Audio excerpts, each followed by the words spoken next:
Ayan ang sugar ship, oh.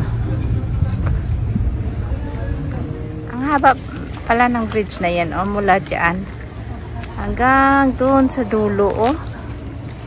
Kita niyo pa doon, dulong-dulo na yan, malayo pa. Tingnan natin doon. Tingnan natin kano kahaba. Ipopokus ko yung dulo kung kaya pa. Eh, ang haba nga, hindi ko makita yung dulo. Ah, yun. Hanggang doon sa dulo, oh. Tingnan ko nga. Yun ang pinakadulo ng bridge.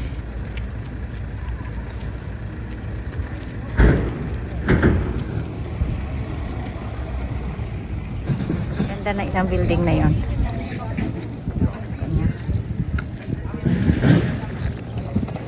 Ang init. Yan, may church. Focus natin yung church na yan.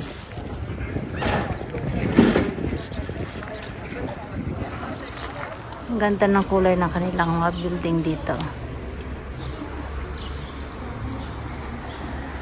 Ang ganda sa dulo.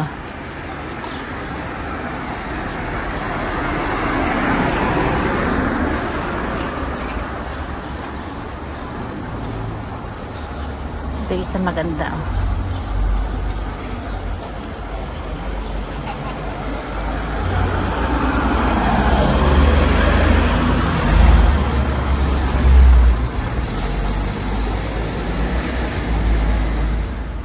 Mula doon sa likod hanggang doon sa dulo.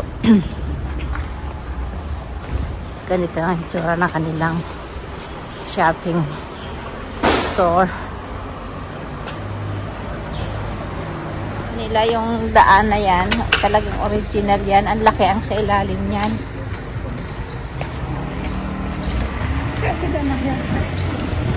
Aha. Ayun pala yung ano. Hindi kami makapasok doon kasi nire-renovate nga yung simbahan na yan. Ewan ko kung saan pwede umikot. Ito po yung kanilang mga building dito sa Stralsund.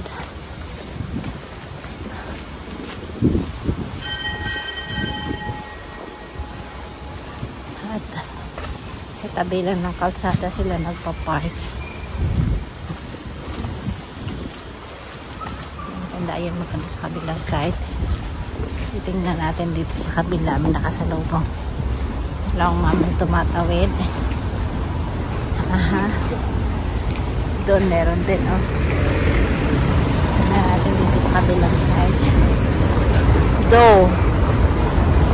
Kidot.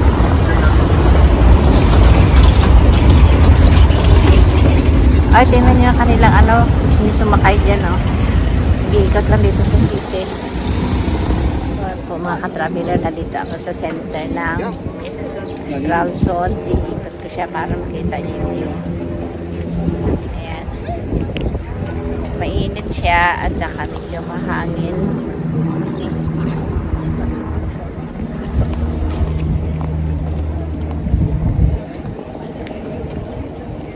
Pinasikat ng araw. So, lalakad na ako.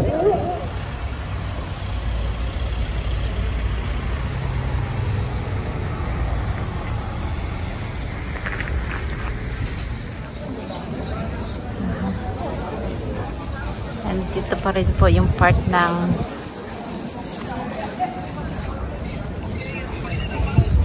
Stralsund Center. Lalakad tayo papunta doon. Meron silang andito, ang tawag dito ay Flow Mart. Parang wet market sa atin. Tapos mamayang hapon magliligpitin mga yan.